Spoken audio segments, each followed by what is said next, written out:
À cet âge, tu es là, en temps de préparation, tu veux porter tous les gros costumes, toutes les grosses chaussures. Frère, il y a un temps. Mon père me disait toujours, mon fils, ne sois pas pressé. Mon fils, ne sois pas pressé. Tout ce que tu vois là, un temps viendra où tout ça va courir après toi. Mon fils, ne sois pas pressé. Parce que dans le temps de la préparation arrive l'adolescence. Où le jeune homme a l'impression qu'il ne connaît plus que son père. Il connaît plus que son père. Il est sûr que son père ne connaît rien. Dès que le père ouvre la bouche, il a déjà aligné 3 phrases. C'est là où la bêtise s'exprime dans l'adolescence. On a l'impression. Parce qu'on a la force, on a l'impression qu'on a la sagesse. On ne réussit pas la vie avec la force. On a réussi avec la sagesse. Les hommes costauds et forts sont garde-corps. Les hommes intelligents sont gardés. Mais le temps de préparation. Le temps de préparation. Jésus, avec quel âge qu'elle a commencé la préparation visible? 12 ans. Jésus, avec quel âge qu'elle a commencé la préparation visible? 12 ans. Ses parents sont venus. Hey, oh petit, qu'est-ce que tu as fait, mon fils? Hé maman, laisse-moi m'occuper des affaires de mon père. Il avait quel âge? 12 ans.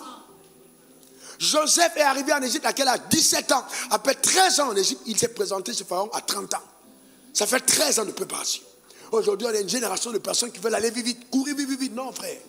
Tu ne peux pas briller les étapes. Non, c'est impossible. Il te faut passer par la préparation. Vous savez, je bénis Dieu pour certains d'entre vous. Vous avez encore le temps de lire. Dieu pour certains d'entre vous. Vous avez encore le temps de lire la Bible 5 heures par jour. Mais je crie que Dieu me redonne ce temps. Je ne peux plus l'avoir. Le temps est passé. Dans la saison de préparation, ta terre est encore. Et tu as le temps. Tu as le temps. Tu peux t'enfermer, aller en retraite pour 7 jours et sortir. Mais un jour viendra où tu ne pourras plus. Parce que les occupations pèsent. Tu es absent 3 jours, c'est une catastrophe. Parce qu'il y a une pression sur toi. Mais en temps de préparation, tu vas prendre le temps. Voyez-vous, je vais faire une démonstration simple. Je vois des jeunes gens, je vais réussir dans la vie. C'est parfait. Moi, quand Dieu s'est révélé à moi, j'avais 23 ans et demi.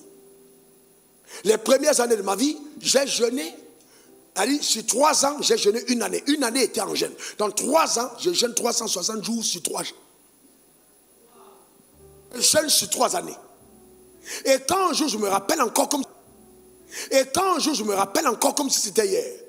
J'étais en carrefour, qu'on appelle carrefour de Bon. J'étais debout et un frère est venu me voir, il m'a dit mais c'est pas possible. Pourquoi tu as tant maigri comme ça et tout? Qu'est-ce qui ne va pas? Je lui ai dit j'investis pour mon futur. J'étais conscient que c'était l'investissement. Ne permettez jamais aux gens de vous faire pitié alors que vous savez que vous savez pour votre futur. Ce n'est pas le moment, ma soeur.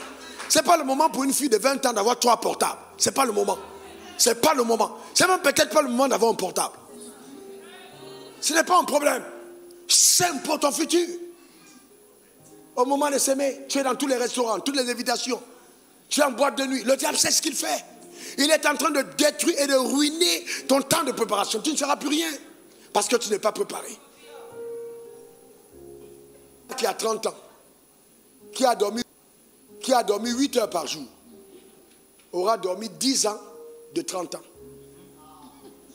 C'est-à-dire que tu as 30 ans, mais tu as fait 10 ans en dormant. Tu as fait 10 ans en dormant. Chaque jour, tu as dormi 8 heures. Dans 30 ans, tu auras dormi 10 ans. Imaginons maintenant que tu prends les 10 ans. Tu ajoutes à ça 2 heures par jour dans le codrome. Tu mets la femme qui va au salon de coiffure 5 heures pour sa coiffure, 2 heures pour 5 heures pour sa coiffure, 2 heures pour les ongles, 1 heure pour ton petit de corps. Donc par semaine, tu peux 8 heures sur ton corps.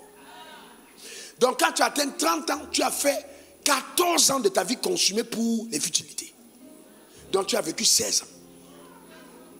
Pourquoi en boîte de nuit, c'est grave. Donc on dit tu as 30 ans, mais en fait, ce qui t'est resté comme âge, c'est peut-être 10. Parce que tout a été volé. Tu n'as rien préparé. Je te pose une question. Quand tu as cet âge-là, comment tu peux anticiper sur le futur? Tu ne peux pas. Parce que tu as l'impression que tout le monde tourne autour de toi. Tu arrives au bureau, tu marches, c'est tout le monde qui te regarde. Mais tu brilles pour une saison. Tu dois anticiper. Parce que l'heure viendra où c'est plus toi qu'on va regarder, c'est peut-être ta fille ou ta cousine, c'est ta nièce. Et tu vas vouloir lutter avec elle. Tu vas mettre les éponges là pour bander. C'est terminé. Ta saison est